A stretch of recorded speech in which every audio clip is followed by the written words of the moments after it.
पाकिस्तान तहरीक इंसाफ में बानी पीटीआई के रवैये में जो तलखी है उसको कम करने की बात है। शौकत साहब, क्या जो बाहर लीडरशिप मौजूद है, आप लोग हैं, माकूल बात कर रहे होते हैं, उस तरह रिजिड नहीं है, मुज़ाकरात की बात कर रहे हैं, काफ़ी अरसे से आप लोग बात करते हैं, बिला आखिर बानी पीटीआई भी उस पर राज़ी हुए। क्या जो सियासत में तलखी है उसकी बाहर लीडरशिप है, बानी पीटीआई को उसमें कायल करने में कायल हो जाएगी, कामयाब की तरह उसमें कमी लेकर आए? देखिए जी, सारा रास्ता मुज़ाकरात से निकलता है। अगर मुज़ाकरात शुरू हो जाए तो बहुत सारे मसाइल हल हो सकते हैं। ये जो सियासी तलखियां होती हैं उसकी मेन वजह भी ये होती है कि जब मुज़ाकरात खत्म हो जाते हैं ना तो फिर तलखियां शुरू हो जाती हैं, और जब बातचीत होती है तो कहीं ना कहीं से रास्ता निकल आता है। और इस वक्त जो मुल्क के हालात हैं वो भी मतलब ये कि अफोर्ड नहीं कर सकते हैं इन तलखियों को, क्योंकि आगे जाके वही चैलेंजेस हैं। हम अगर सिविल नाफरमानी की तारीख जितनी भी हो, कोई कहता है जी कामयाब नहीं होगी, चलो अगर 3-4% भी कामयाब हो जाए ना तो 4% से भी 3-4 बिलियन डॉलर्स बनते हैं। तो क्या 3-4 बिलियन डॉलर्स ये हुकूमत बर्दाश्त कर लेगी अगर कम पड़ जाए? एनुअल फिगर दे रहे हैं आप 3-4 बिलियन डॉलर? जी एनुअल, ये हमारे देखे ना, हमारे तकरीबन कोई 33 बिलियन डॉलर जो है हमें रेमिटेंसेस आते हैं साला। और उसमें जब हमारे जो ओवरसीज पाकिस्तानी है ना, उसमें जब वो विजिट करते हैं, कोई इन्वेस्टमेंट करते हैं तो 3-4 बिलियन डॉलर वो हो जाते हैं। तो ये मिलके तकरीबन 34-35 बिलियन डॉलर बनते हैं टोटल।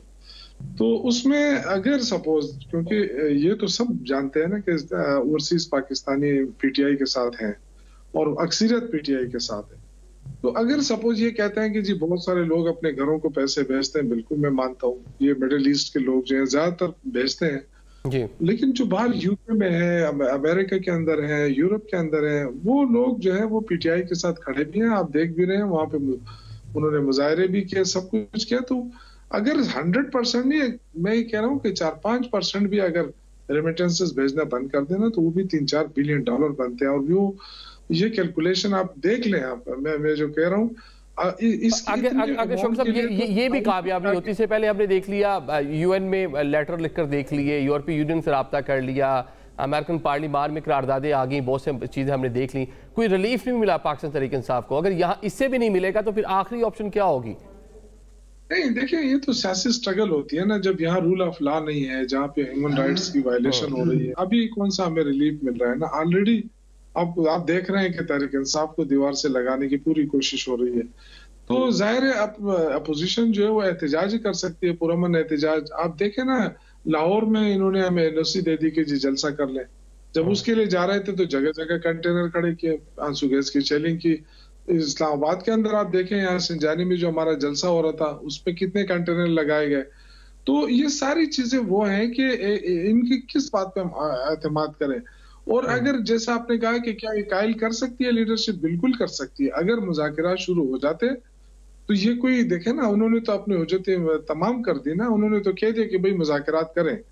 इमरान खान जैसा बंदा कह रहा है कि मुज़ाकरात करें, तो मुज़ाकरात का मकसद ये था कि ये जो चीजें आ रही हैं ये बड़ी सख्त है और ऑप्शन भी नहीं है हमारे पास इसके अलावा। तो हम सब चाहते थे कि ये इस बात तक नौबत ना आ जाए, लेकिन आपने बिला आखिर कायल किया बानी पीटीआई को मुज़ाकरात की। सागर साहब, सिविल नाफरमानी की तहरीक पाकिस्तान तहरीक इंसाफ उसको अपने आखिरी कार्ड के तौर पे इस्तेमाल कर रही है, क्या लग रहा है इन हालात में इसमें कामयाबी मिलेगी पाकिस्तान तहरीक इंसाफ को? देखिए, अगर मेरे ख्याल में कुछ शर्तें रखेंगे, अगर वो इमरान खान साहब वो शर्तें कबूल करेंगे तो मुज़ाकरात कामयाब है।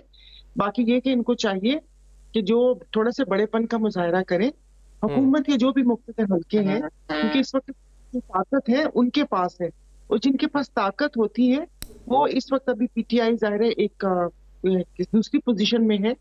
तो मुल्क कौम का ख्याल कर ले, अपनी जो अना है उस अना को थोड़ी देर के लिए पसे पुश डाल दे, एक कदम आप पीछे हटे, एक कदम आप पीटीआई को कहें, बाकी जमातें इसमें किरदार अदा करें और इस मुल्क के ऊपर रहम करें। दूसरी आखिरी छोटी सी बात, इख्तियार वली साहब से रिक्वेस्ट है कि अभी नेक्स्ट आप तो जाहिर है हुकूमती रुकन है, मतलब जाहिर है क्या कहते हैं उसको, हिस्सा है पार्टी का, बिल्कुल जी, हिस्सा है हुकूमती उसका। तो देखिए, आप इन चैनल्स वालों को कहें कि सिंध के मसाइल पे गुफ्तगू करें, जब मुझे बुलाया जाता है, ना सिंध के इंडस रिवर पे गुफ्तगू होती है, ना सिंध की करप्शन पे बात होती है, ना जो कैनाल निकल रहे हैं जो हम पर जुल्म हो रहे हैं ना उस पे बात होती है। किसी ने ये नहीं पूछा कि यहाँ पर क्या। तो जिस वक्त वफाक की और जो इस वक्त कौमी गुफ्तगू चल रही है, तो उस पर जब आप मुझसे मेरी राय लेंगे, तो मैं ना किसी की नौकरी करती हूँ ना किसी की चाकरी करती हूँ। फिर जो मैं देखती हूँ और जो मेरा ज़मीर कहता है कि सच को सच भी कहना हक है, तो मैं वही कहती हूँ। तो वो इनके दिमाग में ये होता है कि पता नहीं मैं किस पार्टी की साइड ले रही हूँ। तो मसाइल पे गुफ्तगू करें। लेकिन ये जो मेरा साफ़ी और तेरा साफ़ी वाली ये सूरत हाल तो पाकिस्तानी सियासत में है और ये माजी करीब में ही चले शुरू हुई है। अच्छा इख्तियार साहब